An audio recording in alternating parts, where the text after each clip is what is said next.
In 1964, Arno Penzias and Robert Wilson, two physicists and radio astronomers, were using a horn antenna for research when they noticed that their data showed isotropic radiation, meaning uniform radiation coming from all directions at a temperature of approximately 2.7 Kelvin. They thought that this kind of uniform radiation had to be some sort of fluke, perhaps due to pigeon droppings on the horn antenna. After checking to make sure the antenna was clear of pigeon droppings, they went on to prove that this radiation was not a fluke, but in fact was evidence of the universe's creation by the Big Bang, called cosmic microwave background radiation, or CMBR. The CMBR creates a nearly perfect blackbody radiation, which cannot be explained by anything we're familiar with. This could only be the result of the creation of the universe as explained by the Big Bang theory.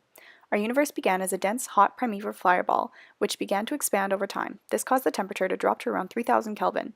As it cooled, there were no longer photons of high enough energy to continue to ionize hydrogen and helium. Without this energy, the ions turned into neutral atoms, and the lower energy photons continued to travel further and further away. The neutral hydrogen and helium atoms, called baryons, eventually clumped together to form stars and galaxies. What Penzias and Wilson picked up was this relic radiation of photons dating to the creation of the universe. The radiation was found to be nearly isotropic if we ignore the difference in wavelength caused by the Doppler effect.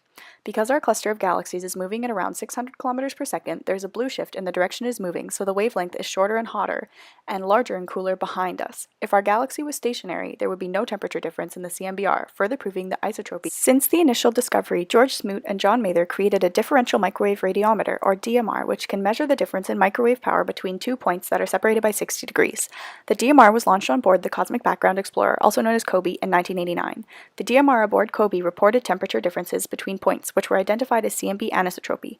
The anisotropy is evidence of the primordial seeds produced in the Big Bang, which evolved into galaxies. The discovery of the CMB anisotropy was monumental and earned Smoot and Mather the Nobel Prize in Physics in 2006.